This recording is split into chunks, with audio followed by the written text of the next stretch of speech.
They took a school of violinists and divided them into 3 groups: teacher material, the merely good, and world class. And they asked them the same question: ever since you first picked up the violin, how many hours of practice have you put into it? And a pattern emerged. Teacher material had practiced about 4,000 hours, the merely good had practiced about 8,000 hours, and the world class had practiced about 10,000 hours. In study after study with pianists, chess players, master criminals, the same pattern emerged. And so this became known as the 10,000 hour rule. So the conclusion was the following: as long as you're good enough to get into the school, the number of deliberate hours of practice would be the only thing that would really differentiate you from your competitors. Now, Outliers is an extremely interesting book, but it doesn't really tell you how to become an outlier. So I've picked out 3 huge implications of the book about success that should help all of us. The first one, and my favorite: when you're on your first few hours of doing something, stop expecting to be good.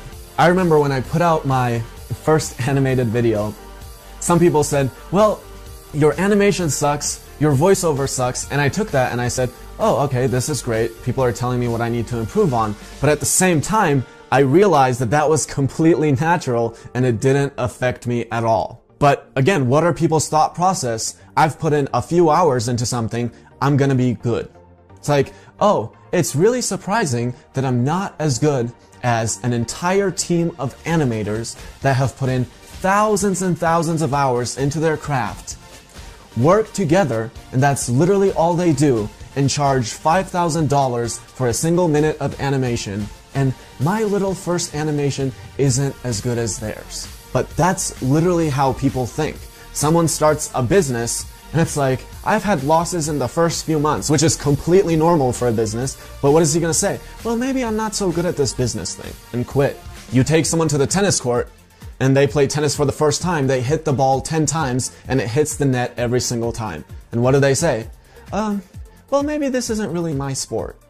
It's like, do you know how long it took me to play my first tennis game?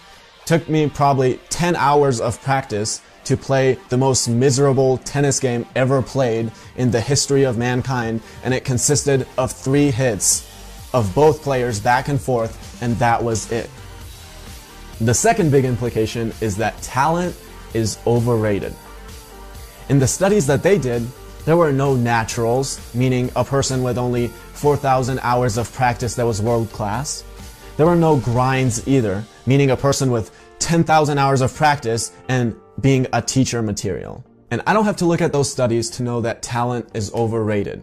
Most of the time, what gets labeled as talent is hours and hours of practice that isn't seen. So how do I know this? Because I've been put on that pedestal before.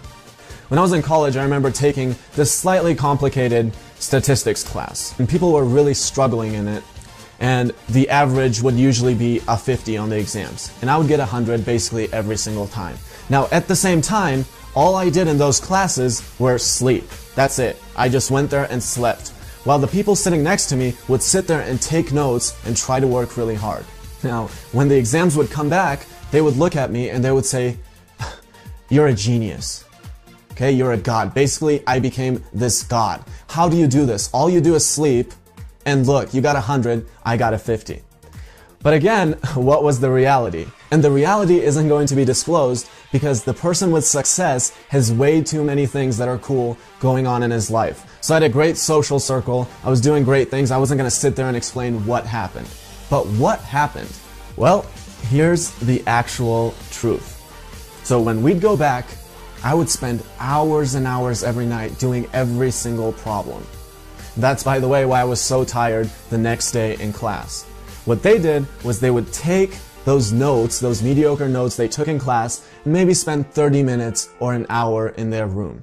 And that's really where the difference came from. Now, not only was it that, but it was accumulated advantage. Even if we had gone years back when we were in middle school, I would have been the one putting in the hours, they wouldn't. And over time, it's hundreds and thousands of hours of advantage.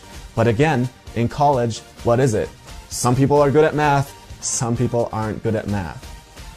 The third big implication, as long as you're good enough, deliberate practice is what will set you apart. Now, let's break down that as long as you're good enough part. Think if you're 40 years old, have never kicked a ball in your life, and you say, well, I want to be a professional soccer player, that's not going to work. But I think most of us have realistic goals. I think most of us are good enough. But what we're lacking is the deliberate practice. Again, if I go back to the college example, what those people would do when they would come into class would be, oh, I studied all night last night. And again, what did they mean?